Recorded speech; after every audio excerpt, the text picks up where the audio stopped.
दोस्तों, इस दुनिया में दो प्रकार के लोग हैं।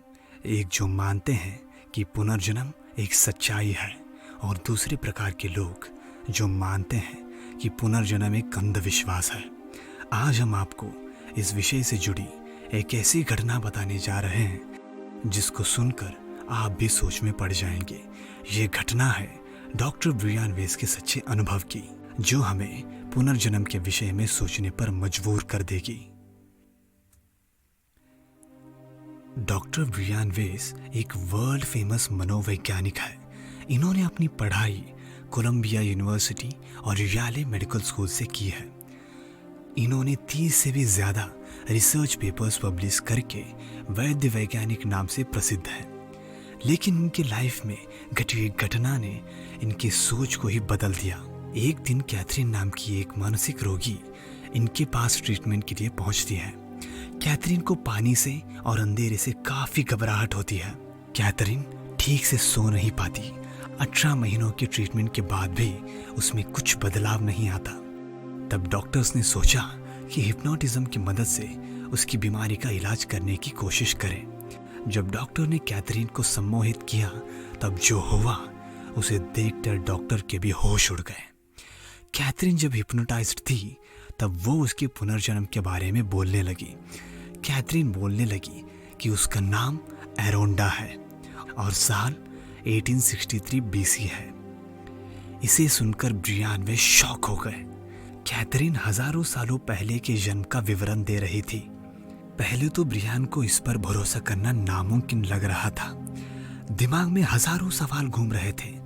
जैसे जैसे कैथरीन बोलने लगी तब ब्रियान को उस पर भरोसा होने लगा। इससे पहले ब्रियान को पुनर्जन्म के बारे में ज्यादा कुछ मालूम नहीं था। जो आंखों के सामने हो रहा था वो सच है या कैथरीन के दिमाग की बीमारी, ये सोच में डॉक्टर उलझ गए थे। जब कैथरीन का इलाज फिर से शुरू हुआ तो कैथरीन अपने दूसरे जन्म के बारे में बोलने लगी। उस जन्म में ब्रियान कैथरीन के गुरु थे। इसे सुनकर ब्रियान और भी ज्यादा उलझन में पड़ गए। फिर भी उन्होंने सोचा कि जो हो रहा है उसे बारीकी से समझने से ही वैज्ञानिक सच्चाई सामने आएगी। फिर एक हफ्ते के बाद जब कैथरीन हॉस्पिटल पहुंचती है तो उसमें कई सारे बदलाव दिखाई देते हैं। वो पहले से भी ज्यादा खुश दिखाई देने लगी। पुनर्जन्म के बारे में जानने से मरीजों में इतना बदलाव देखकर ब्रियान वेस और भी ज्यादा पुनर्जन्म के बारे में पढ़ने लगे। ब्रियान वेस धर्म ग्रंथों में पुनर्जन्म से जुड़ी रहस्यों के बारे में पढ़ने लगे। उस समय ब्रियान को पता चला कि क्रिश्चियन धर्मों के पुराणों में पुनर्जन्म का उल्लेख किया गया था। लेकिन 325 एडी में रोम के राजा कॉन्स्टेंटाइन और उसकी मां हेलेन ने मिलकर पुनर्जन्म के रहस्यों को मिटा दिया था। फिर कुछ दिन बाद जब कैथरीन को हिप्नोटाइज किया गया तो फिर अपने पुनर्जन्म की यादों में खो गई। कैथरीन अपने पुनर्जन्म के राजों को बताने लगी। उसने कहा कि वो इजिप्ट की है और वहाँ उसका काम मुर्दों को सड़ने से हिफाजत करना था। और कैथरीन वहाँ के प्रदेश और इमारतों के बारे में बोलने लगी। यहाँ तक कि कैथरीन मौत के समय के अनुभवों को भी बताने लगी। इस बात से रोमांचित होकर ब्रियान वेस इससे जुड़े डॉक्टर से पुनर्जन्म के बारे में पूछने लगे। डॉक्टर ब्रियान वेस ने रेमंड मूडी, इयान स्टीवनसन, सीजे ड्यूकस ऐसे कई सारे एक्सपर्ट्स के रिसर्च को स्टडी करने लगे। इस रिसर्च में ब्रियान ने पाया कि कैथरीन से जुड़े सारी बातों में सच्चाई है। कैथरीन ने सिर्फ पिछले जन्म के बारे में ही नहीं बताया, बल्कि उसने जन्म जन्म के अंतर में होने वाले स्पिरिचुअल एक्सपीरियंस के बारे में भी बताया। कैथरीन ने स्पिरिचुअल मास्टर्स के बारे में भी बताया। सोचने की बात तो यह है कि कैथरीन को ब्रियान के परिवार के बारे में कुछ भी मालूम नहीं था। लेकिन एक दिन कैथरीन ब्रियान के परिवार के हर एक सदस्य के बारे में सटीक बताने लगी। इससे सुनकर ब्रियान हड़बड़ा गए और उन्होंने कैथरीन से पूछा कि तुम ये सब कैसे जानती हो। तब कैथरीन ने कहा कि मास्टर से ये सब पता चल जाता है।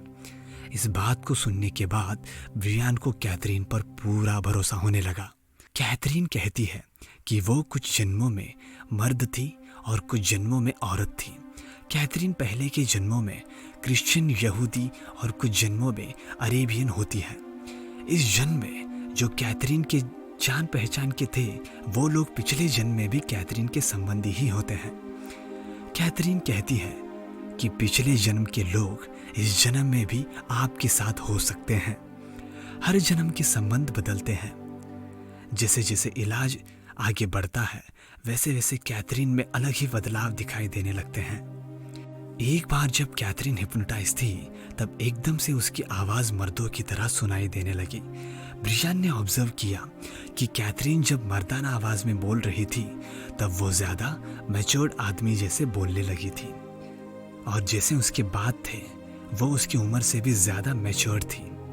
तब ब्रियान को यकीन होने लगा कि ये कैथरीन नहीं, खुद मास्टर्स ही बोल रहे हैं। मास्टर्स ने जन्म मरण के रहस्य को ब्रियान को समझाया कि प्रेम, करुणा, क्षमा, सहकार, दान, धर्म, धैर्य यही जीवन का सार है। जब तक तुम जीवन इस प्रकार नहीं जीते तब तक यह जन्म मरण से मुक्ति हम नहीं पा सकते। इसके बाद 5 महीनों तक ब्रियान ने कैथरीन का इलाज किया। इलाज के बाद कैथरीन में स्पिरिचुअल चेंजेस दिखाई देने लगे।